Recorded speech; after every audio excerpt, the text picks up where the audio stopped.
ज्या पद्धतीनं धाराशिवचा कचरा आम्ही बाहेर फेकून दिलाय त्या पद्धतीनं आपण देखील हा कचरा बाहेर फेकून द्या। मित्रहो, आपण सर्व जाणकार आहात। गेले कित्येक वर्ष आपण समाजकारण राजकारण जवळून बघतो। मला एकच यामधून सांगायचं, बोले तैसा चाले त्याचे वंदावे पावले असे माझे नेते राणाजगजी सिंह पाटील साहेब एकतर बोलत नाहीत आणि बोललं तर ते शब्द खरा करून दाखवतात। हे बोलगवडे लोक 10 वर्ष सत्तेचा मलिदा लाटतायत। त्यांच्या ताब्यात साखर कारखाना दिला तुम्ही माऊलींनी। काय केलं साखर कारखान्याचं? भंगार विकलं। झेडपी दिली 2007 साली। काय केलं? जिल्हा परिषद दादा राज्यामध्ये 1 नंबरची असलेली जिल्हा परिषद आपली, यानी या जिल्हा परिषद मध्ये काही शिल्लक ठेवलं नाही। त्याच पद्धतीनं नगरपालिकेमध्ये देखील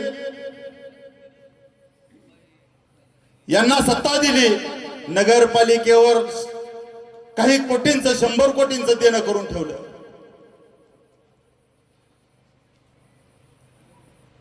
हे बोलगवडे आहेत। कायम डॉक्टर साहेब त्यांच्या कुटुंबियावर त्यांच्यावर बोलायचं। यांचे वडील यांच्या वडिलाकडचं दोघांच्या वडिलाकडचं ज्यावेळेस सांभाळायला दिलं होतं यांनी काय करून दाखवलं? दोघांचे वडील कारखान्याचे चेअरमन होते। आमदाराचे वडील सुदगिरणीचे चेअरमन होते। यांनी का काय करून दाखवलं नाही? मुळात मायबाप जनतेने नीट विचार करावा। ज्या पद्धतीनं धाराशिव शहरामध्ये आम्ही इतिहास घडवला त्या पद्धतीनं या जिल्हा परिषदेमध्ये इथं उपस्थित असलेले जिल्हा परिषद मतदारसंघातून झोरीताई असतील, दिगेताई असतील आणि आमचे तात्यासाहेब देशमुख असतील, यांना येत्या काळामध्ये आपण भरघोस मतानं निवडून द्यावं अशी या ठिकाणी विनंती करतो। ही संधी परत परत येणार नाही। मायबाप यांच्या ताब्यामध्ये तुम्ही एवढ्या संस्था दिल्या, त्या संस्था सगळ्या भंगारात काढल्या। 10 वर्ष खासदार, 5 वर्ष आमदार, 2 आमदार, नगराध्यक्ष, जेडपी अध्यक्ष एवढे ताब्यात असताना देखील ह्या संस्थाचे काहीच करू शकले नाहीत। या ठिकाणी एवढंच सांगावं वाटतं, राणादादा आणि त्याचबरोबर मल्हारदादा देखील त्यांच्या पावलावर पाऊल टाकून विकासाची गंगा ह्या आपल्या धाराशिव तालुक्यामध्ये, कळंब तालुक्यामध्ये आणल्याशिवाय राहणार नाहीत एवढी या ठिकाणी ग्वाही देतो। आपल्या जिल्ह्याचे जावाई डॉक्टर पद्मसिंह पाटील साहेबांचे मेहुणे, लोकनेते कैलासवासी आदरणीय अजितदादा पवार यांना आदरांजली व्यक्त करतो। आजच्या या सभेला उपस्थित असलेले भारतीय जनता पार्टीचे युवा नेते मल्हारदादा, आत्ताच ज्यांनी आपल्याला मार्गदर्शन केलं असे आमचे मित्र भारतीय जनता पार्टीचे धाराशिव नगरपालिकेचे गटनेते अमित भैया शिंदे, माजी नगराध्यक्ष धाराशिवचे सुनील तात्या काकडे, व्यासपीठावर उपस्थित असलेले सर्वांची माफी मागतो, कारण की आम्हाला आणखीन 2 सभा करायच्यात, त्यामुळे सर्वांचा नामोल्लेख करत नाही। आदरणीय व्यासपीठ, समोर उपस्थित असलेले गावातील ज्येष्ठ मंडळी आणि तरुण मित्रांनो, येणाऱ्या 7 तारखेला आपल्याला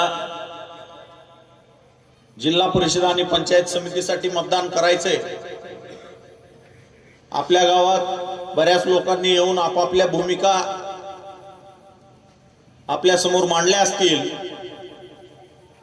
परंतु मी या ठिकाणी एकच सांगणार आहे की एका बाजूला उमेदवार म्हणण्यापेक्षा उमेदवाराचे नेते फक्त बोलबच्चन करून लोकाला वेड्यात काढून फक्त सहानुभूतीच्या काही चार गोष्टी बोलायच्या आणि त्याच्या जीवावर मतदान मागायचं, अशा प्रकारची नेते मंडळी एका बाजूला आहे. आणि एका बाजूला या जिल्ह्याचा विकास झाला पाहिजे, या तालुक्याचा विकास झाला पाहिजे, आपल्या गावाचा विकास झाला पाहिजे, आपल्या परिसराचा विकास झाला पाहिजे म्हणून प्रयत्न करणारी मंडळी, नेत्यापासून कार्यकर्त्यापर्यंत मंडळी ही महायुतीच्या बाजूने आहे. आपण पाहतो कमीत कमी 20 वर्ष झालं, 20 वर्ष होत आले, भाषणामध्ये काहीच बदल नाही. जर त्या महाशयाला सांगितलं कुणी, त्यांना जर असं बक्षीस लावलं की तुम्ही डॉक्टर पद्मसिंह पाटील घराण्याचं एकदा बी नाव घ्यायचं नाही, तर मी म्हणतो ती माईकवर उभाच राहू शकणार नाही. कारण की एकच कॅसेट वेगवेगळ्या वेळेस वाचून दाखवायची आणि लोकांना भावनिक करायचं. आणि दादा, काल तर एवढा वाईट प्रकार, या विजणारा टेंबा आहे. तुम्ही अमित भैयानी तर ह्यांची मशाल जी म्हणते, महाराष्ट्रात तूर बडविणाऱ्या माणसाची मशाल 3ऱ्या नंबरला घालवली तुम्ही धाराशिवला. आणि ह्या मतदारसंघात सुद्धा तशीच अवस्था होण्याची शक्यता आहे. कारण की ह्या मशालीच्या उमेदवाराच्या घरच्या लोकांनी काल आपला मित्रपक्ष असलेल्या राष्ट्रवादी काँग्रेस पक्षाच्या उमेदवाराची सभा, तात्यासाहेबाचं गाव गौरमध्ये सभा होती. आणि गौरमध्ये सभा असताना त्या ठिकाणी राष्ट्रवादी काँग्रेसचे तालुका अध्यक्ष युवकचे अमर मडके यांनी त्या ठिकाणी सभा चालू करण्यापूर्वी अजितदादा पवारांच्या फोटोला हार घालून श्रद्धांजली वाहू म्हणल्यानंतर त्या उमेदवाराच्या घरच्या लोकांनी तिथं दारू पिऊन धिंगाणा केला आणि त्या बिचाऱ्या अमर मडकेला अजितदादाच्या फोटोला हार घालू दिला नाही. का तर म्हणले, तुम्ही भावनेच्या मनावर बळावर मतं मागू नका. आणि ह्या हरामखोर कार्यकर्त्याचा खासदार कायमस्वरूपी भावनेच्या बळावर मतं मागतो. काल अजितदादाला श्रद्धांजली वाहू दिली नाही. तिथं गौरची माणसं असतील, त्यांना माहित असेल, अगर आपल्यातले कोणी गेले असतील तर. म्हणजे विनाशकाले विपरीत बुद्धी असा प्रकार, निंदनीय प्रकार काल त्या गौरच्या राष्ट्रवादीच्या सभेमध्ये घडलाय. त्यामुळं बांधवांनो, तुम्हाला सांगतो, ह्यांनी आपला पराभव मान्य केलाय.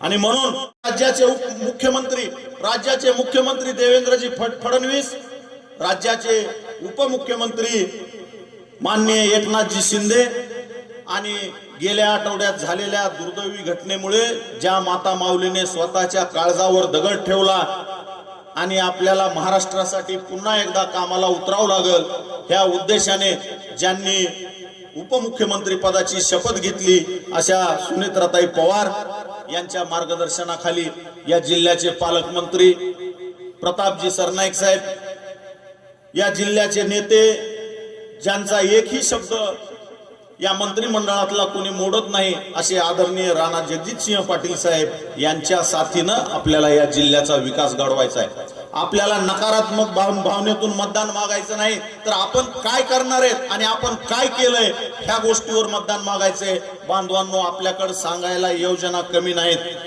थेट जनतेच्या लाभाची मुख्यमंत्री माझी लाडकी बहीण सारखी योजना असेल, महिलांना अर्ध तिकीट असेल, सगळ्यात जास्त या भारत देशामध्ये नव्हे तर या संपूर्ण आपल्या जगामध्ये सगळ्यात जास्त सौर पंप बसवण्याचं रेकॉर्ड महाराष्ट्र शासनाच्या नावानं झालंय. सौर ऊर्जेचे पंप सगळ्यात जास्त शेतकऱ्यासाठी बसवून देणार आपलं सरकार आहे.